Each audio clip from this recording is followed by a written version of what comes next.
So for the Brazilian Jiu-Jitsu, I'm assuming it originated in Brazil?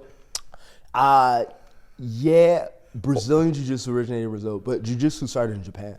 Okay. Yeah, I mean, yeah. Is it one of the guys came to Brazil and taught the Gracie family how to do it, and then Elio Gracie was like the patriarch, and he had like 14 kids or something. Oh wow, okay. With I think a lot of different women, and he made like a clan of just assassins, and they started killing. Yeah, the first UFC champion ever was a 170-pound Gracie guy named Royce Gracie.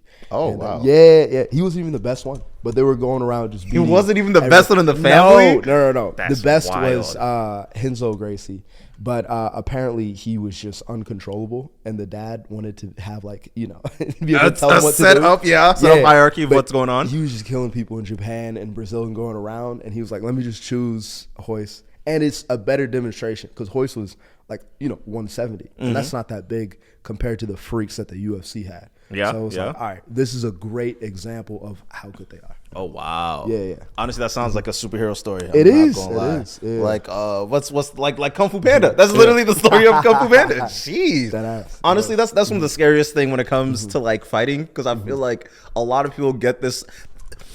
A lot of people, when they learn to fight, they'll treat it like what they would do if they would gain superpowers. Yeah. And I feel like a lot of people don't deserve to be walking around with like loaded Glocks on them all the time. And it's their 100%. one and then the two. Because it's like, I feel like there's a lot of people that aren't naturally sane when they do gain that extra power. 100%. Like, I've always heard the conversation of when people, like, for example, get money, then they just start acting like complete weirdos. Yeah. Or when they buy a gun and then they just get they just go, Well, that's they're like, always ready for whatever all the time they want it.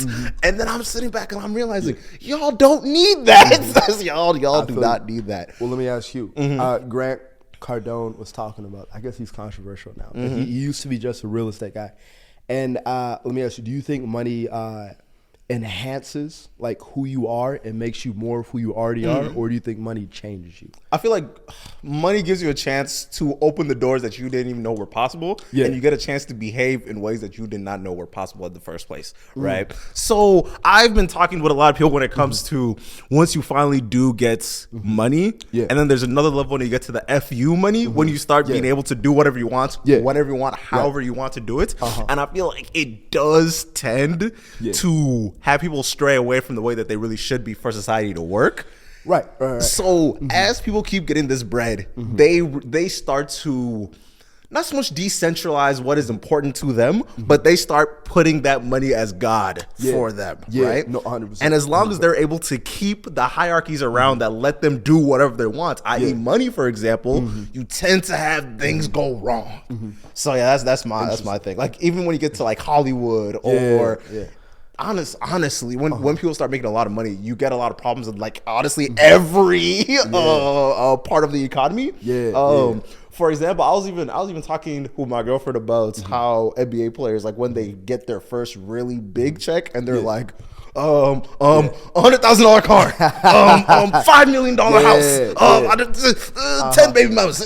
There's like, you tend to not know what to do once the bread starts coming, because you'll be like, wait, I could buy a supercar in 2 weeks. Right. And then I can buy another supercar in another 2 weeks. Yeah. You tend to start looking at things differently. Which is crazy. How about you? Turn them big spenders. I wonder. So what do you think? Do you think that a person, when they get a lot of money, that's just who they are on the inside, or they're changing as a person? I believe if you don't have a thing that centers you, it will change you for the worst. Because of like, for example, I don't think people should be able to eat caviar. Like that shouldn't be a taste that people just naturally like gravitate towards. Because that's ridiculous. Why are you eating $100 spoon of this? That's crazy. So having little earthly possessions and joys like that, I don't think that's good for the average person. I hear you. Especially if it's an example of you didn't even work for the money that you got. It was just like an instant overnight. Yeah. How about you? What you thinking? I think it reveals who you are a lot underneath and everything. And like I think just right now in modern society, there's never been a more important time to be self-disciplined for exactly the reason you just mentioned and everything. You know, we're richer than we ever have been, and it's hard to look at it like that because you know things are so hard and Things so are many so different expensive directions. for the average individual. Exactly. Yeah. And people are struggling. But when it comes down to it, like we have a greater diversity of food and everything that we have access to than any like Roman emperor ever had. You know, which is crazy. Which is crazy for sure. I have a better immune system than anyone in the Roman Empire. Right. Like we can get medicine for all these things. Like the baby mortality rate is way lower than the richest people ever back in the day had to deal with like three of their kids dying, which is crazy. Yeah, that's why they had so many kids in the first place, because they were like, well, three of y'all are gonna starve. So. Exactly. Yeah. Or just die from polio or some crazy shit. Kidnap, bear grabbed you when you walked away that way. So no,